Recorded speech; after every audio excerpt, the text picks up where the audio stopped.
get situated here.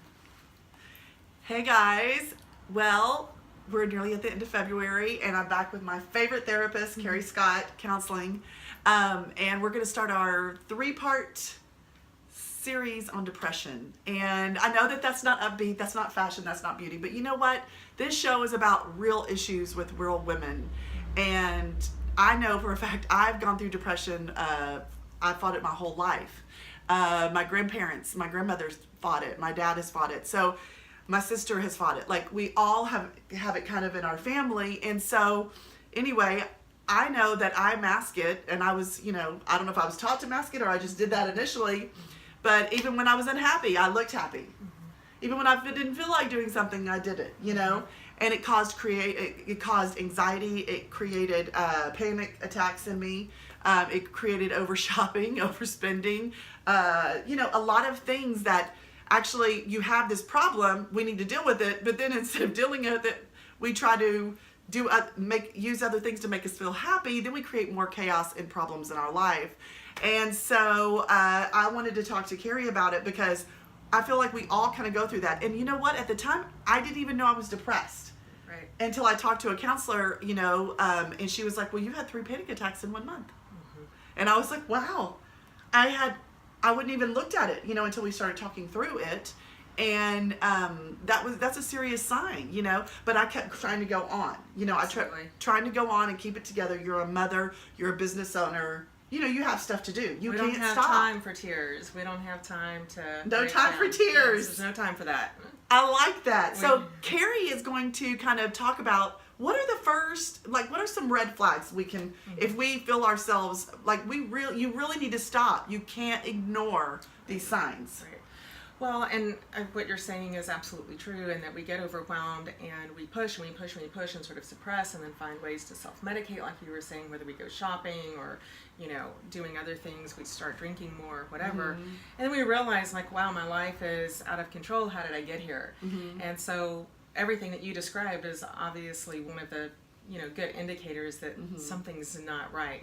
I find that one that people oftentimes will overlook is when they're just irritable all the time. Things easily get on their nerves. It seems like nothing just really makes them happy. Everything is sort of annoying or aggravating. Oftentimes people think of depression as just being lazy and somebody's isolating themselves in the bed and pulling the covers over their head and just not wanting to get up and do. But it can present itself in very different ways. We can go up and look like we're going and doing and everything is great in life, and really behind the scenes and under the surface, we're really, really struggling. Don't you feel like that actually is anti-self-care? Absolutely. When you feel horrible, when you're struggling, and then you try to act like you're not, don't you feel like that's counterproductive to self-care? Well, it certainly is. Because it's all about finding that balance. Right. We're going to have days where, we get up and we push ourselves, and it's not about that. We're going to, have to do that on some days just because we may not be in the mood.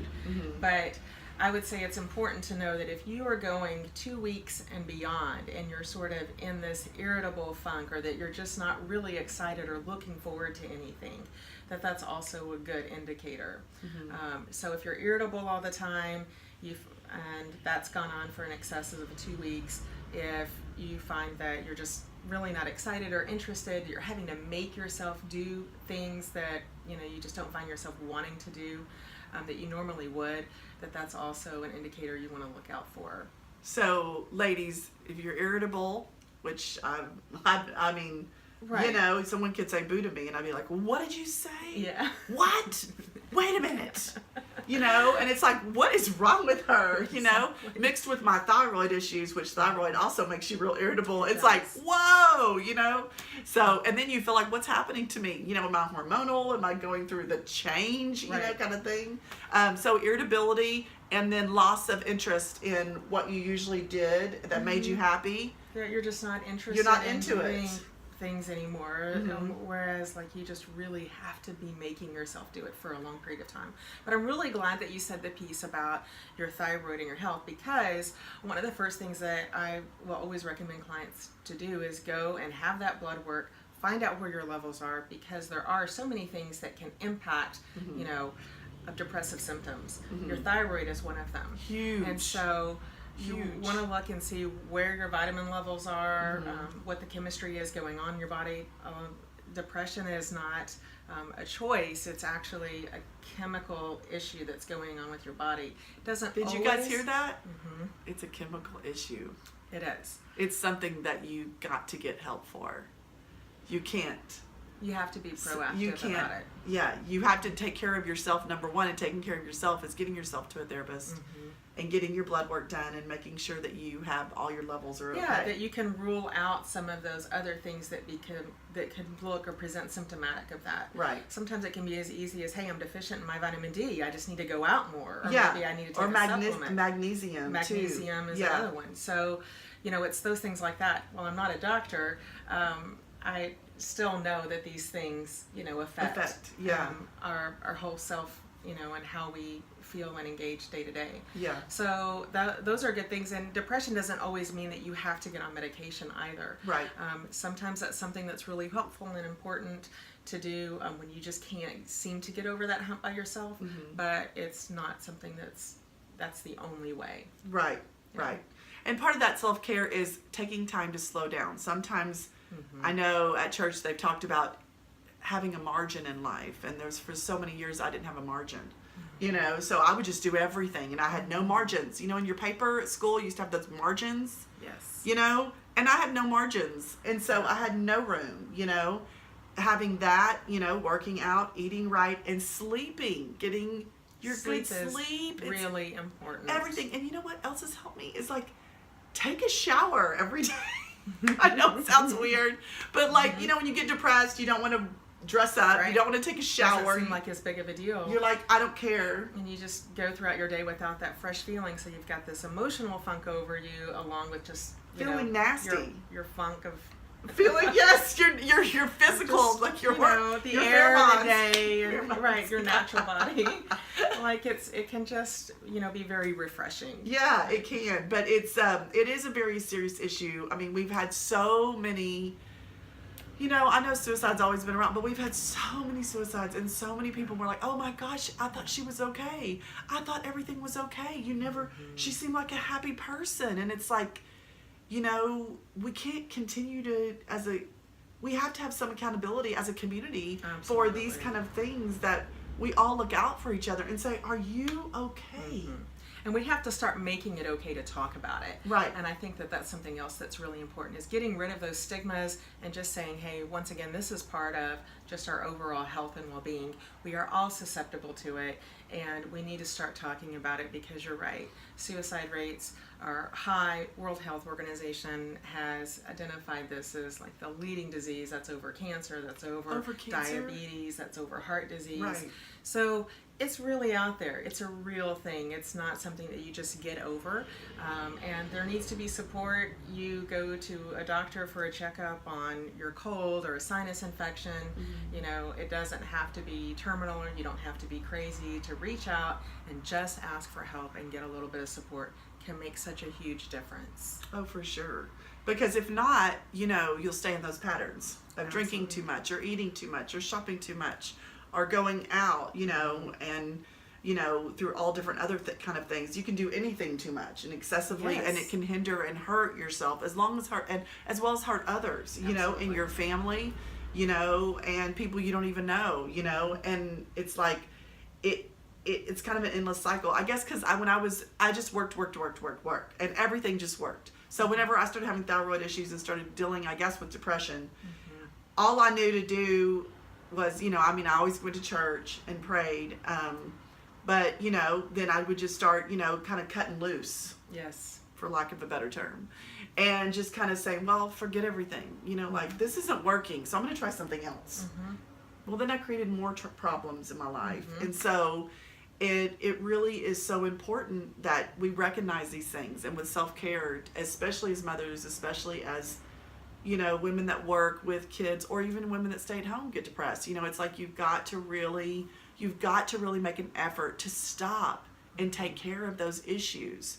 You know, because I was talking to my friend this weekend. She said, you can't if you're in the plane, they don't tell you to put your child's oxygen mask on first. They tell you to put yours on first, then your child's. right. And the thing is, we can't help anyone unless we help ourselves first. That's right. And this topic has affected me, even generations in my family. And so, and none of us talk about it. We all act like it's no big and deal. I think that that's the key. I mean, that in itself is going to just open so many doors of just being able to have those conversations and to really normalize it a little bit instead of acting like it's something like just, we need to sweep under the rug or hide because we don't. And that, I think, just it empowers others to be able to, when you take time for yourself, when you say, you know what, yeah, I have a lot going on, but I'm going to do me. I'm going to take care of what I need and give a break. Then you give others permission to do the same. And that spreads. And if we can, more of us can sit up and say, hey, you know what? Yes, I struggle with this and it's okay. And that gives other people permission to also say, own and accept what their journey is, what their challenges are, because we all have them. We all have them. I know, it's crazy, and I am excited. I am encouraged that people are starting to talk more about it. I'm encouraged that I even talk more about it because I used to hide mine so much. And then just being at church, how the church is dealing with it, especially at Lake Point, and I know other churches are, Watermark and that kind of thing through Regeneration. That's a place where you can go if you're depressed, if you have anxiety. It's not just for people that are addicted to drinking, that are alcoholics or drugs or sex or food or whatever. It is all about like support and getting real healing for things that we go through as humans, you know? And we don't all have to act perfect and that we're in a Bible study and say the right Sunday school answers. Right. And at the same time be crying inside. Yeah. Because that's not really an authentic life in Christ. And it's taken me a long time to kind of get there, as far as, where I've gone in my journey, and it's important though. And I mean, it's important to me, it's important to go to therapy. I think it's agree. really important, obviously. I mean, for all of us, therapist included. So Yes. I practice what I preach. I think it's important for everybody to go in and get the help and support. Because there is freedom on the other side of it. That's the great thing, is that you might feel that way right now, you might be going through it, but once you really do the self-care and the work of allowing yourself to heal through therapy, through God, through all of the things that help you, there is freedom in that. And it's liberating. It is liberating. You feel a cloud lifted. Yes. I, for the first time, feel very free and I feel very light. I don't feel like, I don't feel the way I used to at all. And I'm so engaged and I'm so present in people's conversations, in life, in my children's lives, everything, in my mom and dad's life, everything. I can give back. Yeah. Whereas before I was like, oh gosh, I don't have anything because I was trying to hold it all back. What are some things that what are some stories you can tell me about people that have kind of come in, you've worked with them, and then afterwards how it's changed their life? Well, I think that people learn a lot about themselves, kind of like what you were describing, and that in and of itself can be very empowering to have that new sense of self-awareness and just understanding, hey, what my needs actually are, and part of those needs are knowing your limitations. I love that. Limitations. Yeah. Once again, learning how to set boundaries in your life. Yes. And that makes a big difference in knowing that, hey, it's okay to have limitations because, again, everybody does. We can't do everything. But like you said, when we get to a different place, then it enables us actually to do more than what we were able to before. And so I think that's what a lot of people are able to find is sort of that self-empowerment of understanding yourself, being able to set those boundaries so they have not only healthier relationships with other people, but they have a healthier relationship with themselves. And so that's really important. Yeah. It's really important. Because a lot of times when you're depressed, you really don't like yourself.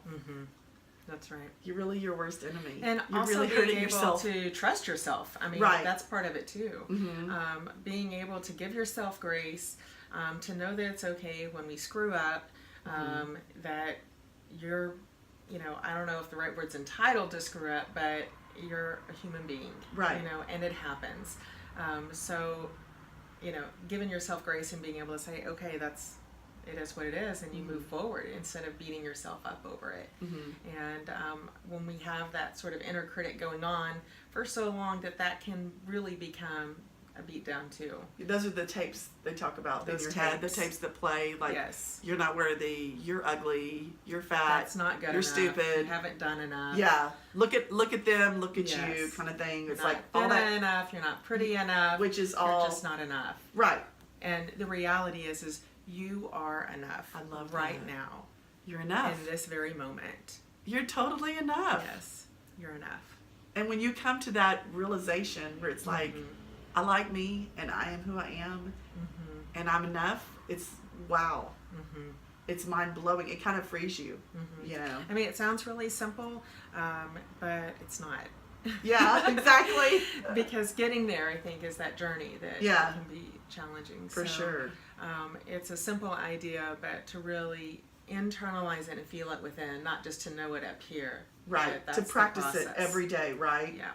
And that's what we talk about in Regen and the program is the practice the principles. Yeah. You know, because you really do have to practice them and they really do work, you know, as far as that. So our next part of the series will be on detecting depression in your children, because that is very, very important and tricky sometimes. It's tricky. It's hard to get them help and to get them to open up and for us to see the difference in them, because that's really, those little ones, they do feel super, if you think you feel helpless as a mother, the children's they feel even more helpless. Absolutely. Because they really don't know. They don't have the words, and they don't know what's going on with them, and sometimes what they complain about on the adult end of it kind of gets dismissed. It does. Oh, my stomach hurts, or oh, my head hurts. Yes. And it's like, you're fine, you're just wanting attention. Well, wait a minute. If that's There's happening, something going on. there's something Well, I going had on. stomach aches all the time. Anytime I'd get nervous or anxiety, I would get a stomach ache. And I think my mom knew immediately something's wrong, you know, because it was like, and the thing is, as a child, I just knew that I was having a stomach ache. Oh, yeah. You know, and it's like, and everything affected my stomach, you know, and all your emotions And that's are in how there. it manifests. I mean, it's in our gut. Yes. And that's what we say, listen to your gut. What is your gut telling you? Right. If your That's gut true. doesn't feel right, then maybe you should pump the brakes. Right. Pump the brakes. Anyway, ladies, that is our segment for this first show, but Thank we'll you have so much. we'll have it, of course. Isn't she great? And you guys go to CaryScottCounseling.com to set an appointment, to ask her questions, or to follow her Facebook page. Is that right? CaryScottCounseling.com. Okay. Great. And so you guys, thank you so much. Make sure you self-care. Make sure you pump the brakes. Make sure you do those boundaries. That's right.